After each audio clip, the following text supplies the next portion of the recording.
Как это вообще работает? Досмотрите это видео до конца, и вы узнаете, какие законы в Таджикистане работают против народа. Подписывайтесь на наше обновление и будете в курсе всех последних и важных событий.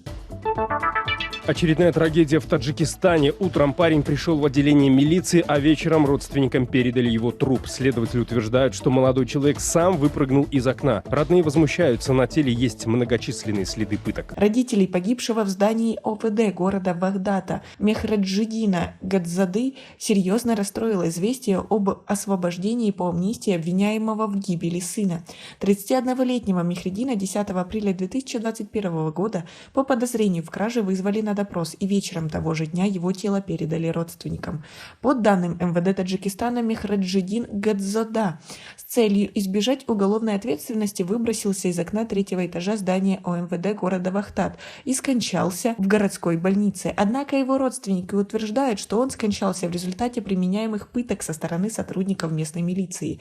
По факту смерти Мехраджидина Гадзоды дело в отношении капитана милиции Хушвахта Файзулодзода по статье 322 «Неисполнение должностных лицом своих обязанностей» стражу порядка грозило лишение свободы сроком 5 лет. Мне интересно, если Мехредин упал с 3-го этажа, почему у него ничего не сломано? Однако в ноябре 2021 года Хушвахт Файзулазода был освобожден из-под стражи по амнистии, приуроченной к 30-летию независимости Таджикистана. Файзуло Гадоев, отец Мехраджидина, 4 января заявил, что освобождение виновного в смерти сына считает несправедливым. В суде не были предоставлены доказательства того, что мой сын выбросился из окна 3-го этажа здания милиции. Мы неоднократно просили следователей прокуратуры расследовать факты применения пыток к Мехраджидину, но они проигнорировали наши просьбы. Они отказали нам в просмотре записей с камер видеонаблюдения, сказал Файзуло Гадоев. А как вы относитесь к такой амнистии? Как вы думаете, этот человек ее вообще заслужил?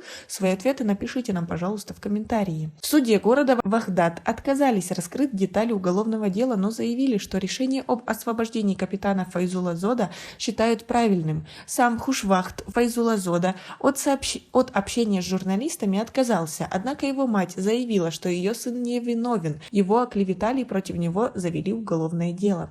Тем временем Гулчахра Халматова, член коалиции гражданского общества против пыток и безнаказанности в Таджикистане и адвокат семьи Гадоевых, считает, что с самого начала расследование дела велось необъективно. Во время расследования мы просили разрешить нам просмотр записей с камер видеонаблюдения, однако нам было отказано под различными предлогами.